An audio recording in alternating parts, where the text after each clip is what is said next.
राधे राधे मेरे प्यारे भाइयों बहनों माताओं व बंधुओं, चैनल में आपका स्वागत है।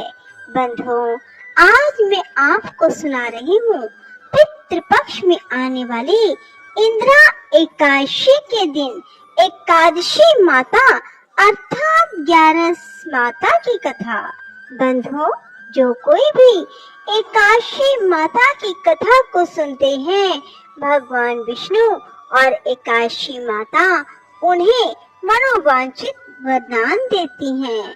बंधुओं, स्वयं भगवान श्री विष्णु ने एकादशी को वरदान दिया था, जो कोई भी एकादशी के दिन तुम्हारा व्रत करेगा और तुम्हारी पूजा अर्चना करेगा, उसके सभी मनोरथ पूर्ण होंगे। बंधुओं, पूर्ण विश्वास सच्ची निष्ठा के साथ एकादशी के दिन 11 माता अर्थात एकादशी माता की कथा को सुने। बोलो एकादशी माता की जय हो। एक बार एक राजा के 2 बेटियां थी। छोटी बेटी एकादशी का व्रत किया करती थी।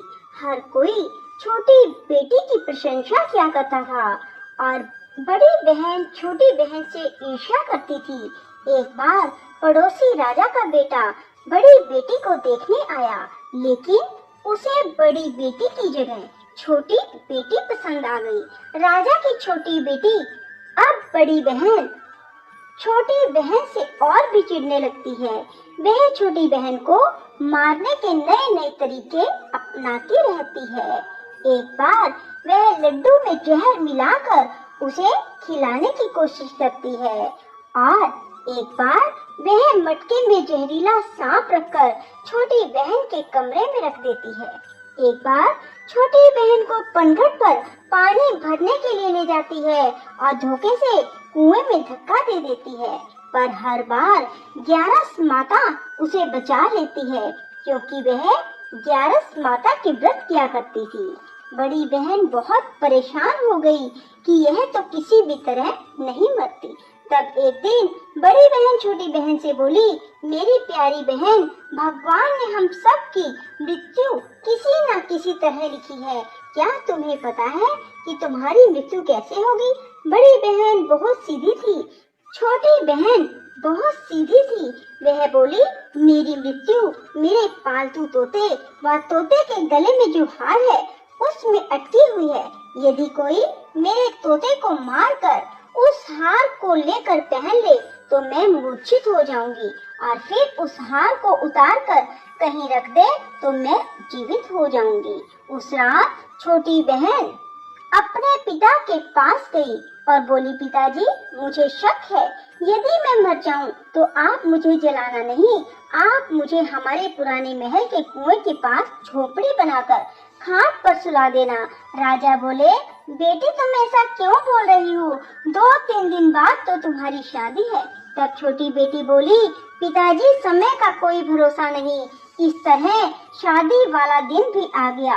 शादी वाले दिन बड़ी बहन छोटी बहन के पालतू तोते को ढूंढती है, पर वह उसे कहीं नहीं मिलता।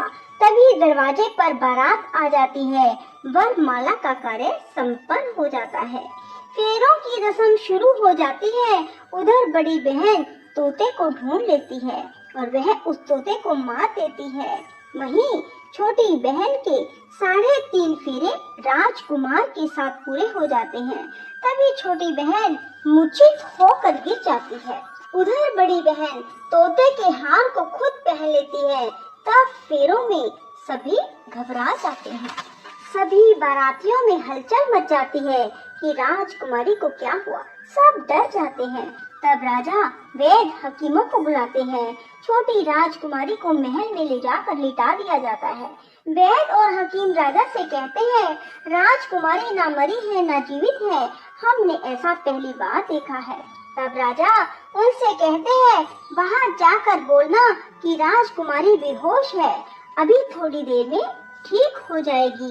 यदि तुम ऐसा नहीं कहोगे तो मैं तुम्हें फांसी दे दूंगा।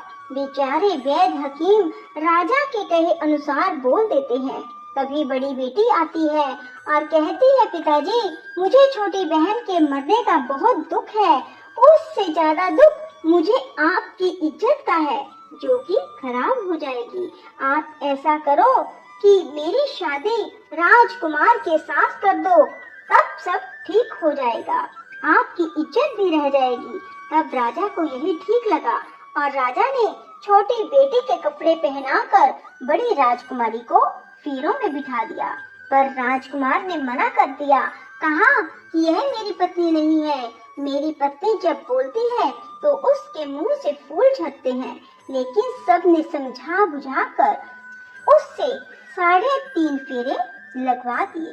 बड़ी राजकुमारी ससुराल आई तो राजकुमार ना तो उससे बात करते थे, ना उसके हाथ से पानी पीते थे, ना ही उसके हाथ का बनाया हुआ खाना खाते थे। राजकुमार ने मन ही मन सोचा, मैं पता लगा कर रहूंगा कि मेरी पत्नी के साथ क्या हुआ। एक दिन राजकुमार दुखी मन से घोड़े पर बैठकर जा रहे थे कि घोड़ा वहीं जाकर रुका जहां राजकुमारी की अधमरी लाश को रखा गया था। राजकुमार ने मन ही मन सोचा कि घोड़ा यहाँ किस कारण से रुका है, कोई तो वजह है जो यहाँ घोड़ा रुक रहा है। तब राजकुमार घोड़े से उतरकर पुराने महल में गए।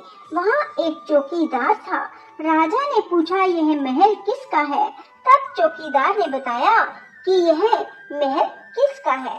तब राजकुमार समझ गए कि यह पुराना महल तो उसके ससुर का ही है। वहाँ खाट पर कौन सो रहा है? राजकुमार ने चौकीदार से पूछा। तब चौकीदार कहने लगा कि यह राजा की छोटी बेटी है जो शादी वाले दिन अधमरी हो गई थी। तब राजकुमार ने कहा कि यह तो मेरी पत्नी है, इसके साथ मैंने 3.5 फेरे लिए थे।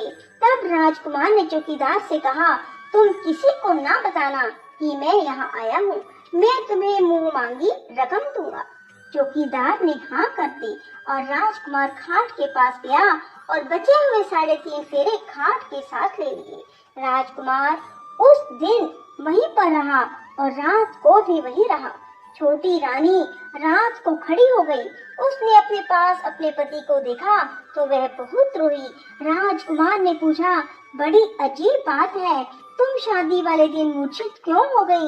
तुम्हारे पिता ने मेरी शादी तुम्हारी बड़ी बहन से क्यों करवा दी, जबकि मैंने तुम्हारी बड़ी बहन को स्वीकार भी नहीं किया। तब तुम मुझे पूरी बात बताओ। तुम दिन भर तो मूर्छित थी, अब रात को जीवित कैसे हो गई, इसका भी राज बताओ। तब राजकुमारी ने अपने पति को तोते और हार वाली सारी बात बताई। यह भी बताया कि यह बात मैंने अपनी बड़ी बहन को बताई थी। एक बार मेरी बड़ी बहन ने मुझसे मेरी मृत्यु का उपाय पूछा, तब मैंने उसे पूरी बात बताई। मेरी बड़ी बहन मुझसे बहुत ईर्ष्या करती थी। उसने कई बार मुझे मारने की कोशिश की, पर ग्यारस माता ने मुझे हर बार बचा लिया। यह सब मेरी बड़ी बहन ने किया है। तोते के गले में जो हार था वह मेरी बड़ी बहन दिन में पहन लेती है और रात को उतार देती है। इसीलिए मैं दिन में मूर्छित रहती हूँ और रात को जीवित हो जाती हूँ। यदि वो हार मुझे वापस मिल जाए तो मैं हमेशा के लिए जीवित हो जाऊंगी। कोई बहन भी ऐसा कर सकती है। अब राजकुमार छोटी राजकुमारी के साथ वही दिन बिताने लगे। बड़ी रानी ने दासियों को भेजकर पता लगाना चाहा कि आजकल राजकुमार दिन रात कहाँ रहते हैं, पर उसे कोई खबर ना लगी। उधर छोटी रानी गर्भ से हो गई। एक दिन छोटी रानी ने राजकुमार से कहा, मुझे चाहे बेटा हो या बेटी, रात में ही हो, दिन में तो मैं मूर्छित रहती हूँ। पर एक दिन राजकुमार को किसी काम से बाहर जाना पड़ा और तभी राजकुमारी प्रसव से हो गई। तब उसने ग्यारस माता को याद किया। तब ग्यारस माता स्वयं आकर उसका प्रसव करवाती है।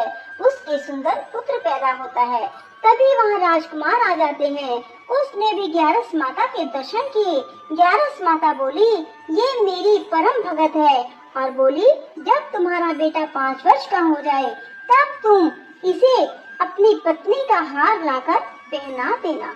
देखते ही देखते कुंवर 5 वर्ष का हो गया। बेटा युवराज 5 वर्ष का हो गया। तब राजकुमार अपने बच्चे से कहते हैं कि बेटा युवराज, तुम यहीं रहना, माँ की खाट के पास, मैं शहर से काम निपटा कर आता हूँ। तब बड़ी रानी कि दास दासी राजा को वहाँ से आते हुए देख लेते हैं और बच्चे को उठवा लेते हैं। बच्चे के 2 टुकड़े कर दिए जाते हैं, एक टुकड़ा चक्की के नीचे और एक अपने पलंग के नीचे रख लेती है। तब वह ग्यारस माता को याद करती है और ग्यारस माता भीख मांगने के लिए बड़ी रानी के महल में आती है। तब बड़ी रानी अपने दास दासियों के हाथों भिक्षा भिजवा देती है, पर ग्यारस माता कहती है कि मैं तो तुम्हारी रानी के हाथों से ही भिक्षा लूंगी। तब वे जाकर उसे कहते हैं। तब बड़ी रानी खुद उसे भिक्षा देने के लिए आती है। तब ग्यारस माता बिल्ली का रूप बनाकर अंदर जाती है और उसके बच्चे के जो 2 टुकड़े होते हैं उन्हें इकट्ठा जोड़ देती है और उसमें प्राण फूंक देती है और उसे लेकर चली जाती है। राजकुमार कुंवर को लेकर महल में जाते हैं और कहते हैं, रानी ये बच्चा मेरी दूर के रिश्ते की बहन का है, यदि तुम इसे प्यार से रखोगी तो शायद मेरा दिल भी तुम पर आ जाए। तब बड़ी रानी कुंवर को लाड प्यार से रखती है। तब एक दिन राजकुमार अपने बेटे से कहता है कि तुम अपनी मामी से हार मांग लो, हम ये हार लेकर तुम्हारी माँ के पास चलेंगे, पर ये बात अपनी मामी को मत बताना। कुंवर बोले, मामी मामी मुझे अपना ये हार दे दो।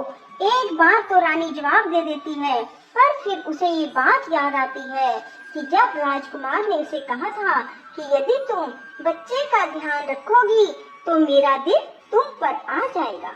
तब बड़ी रानी कुंवर को हार दे देती है। कुंवर उस हार को लेकर अपने पिता को देते हैं। आज हम आपके हाथ का बना हुआ खाना खाएंगे, हम आते हैं, तुम खाना तैयार करो। बड़ी रानी बहुत खुश हो जाती है कि आज मेरे पति मुझसे खुश हैं।